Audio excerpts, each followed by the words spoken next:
Hello friends, সবাইকে good morning ও শুভ সকাল। তো তোমরা সবাই কেমন আছো? আশা করি ভালো আছো, সুস্থ আছো। আমিও ভীষণ ভালো আছি। তো দেখতেই পাচ্ছ, সকাল সকাল চলে আসলাম বাসি কাজ নিয়ে। তো বন্ধু, আমার খাওয়ান হয়ে গেছে। তো বাসনগুলো ওদিকে ধুয়ে নিচ্ছি। আর স্নান করার কারণ এত সকালবেলায় শ্বশুরমশাই এসেছে। আর কোনো রান্না করলে হয়তো খাবে না, এর জন্যই স্নান করে নিলাম। আর খুবই ঠান্ডা পড়েছে। এখানে দেখো, আমাদের দাদাভাই খড়ি ফাটাচ্ছে। তো রান্না বেশিরভাগ আমার উনানেই হয়। তো খড়ি এর জন্যই ফাটাচ্ছে। আর খুবই ঠান্ডা, কেননা খড়ি ফাটিয়ে স্নান করবে।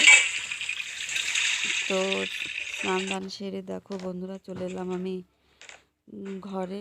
কেননা শীতের সকাল, মুখে কিছু না লাগালে মুখ খুবই টানে।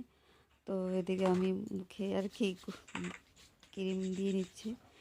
তো সেরকম করে আমাদের মুখের যত্ন হয় না, কেননা বুঝতেই পারো আমাদের গ্রামের মানুষ বা গৃহস্থ বাড়ির বউ, সকালবেলা আমাদের রান্না বান্না কাজের খুবই তাড়াহুড়া লাগে। তো স্নানটা করে নিচ্ছি দেখে শীতের সকাল, গা হাত পা একটু তেল না দিলে হবে না। আর যেহেতু ছান হয়ে গেছে, সিঁদুরটাও পরতে হবে। এই কারণেই আর কি মুখে ক্রিম দিচ্ছি সকালবেলায়। তো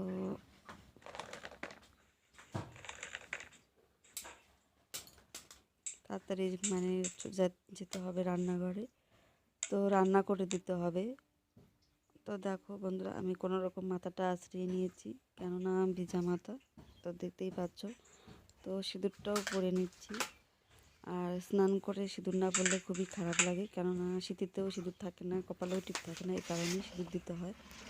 আর স্নান দান করে চলে এলাম আমি রান্নাঘরে। খুবই ভাতের তাড়া, তোমাদের দাদাভাই খেয়ে বেরোবে 9টার মধ্যে। তো চলো।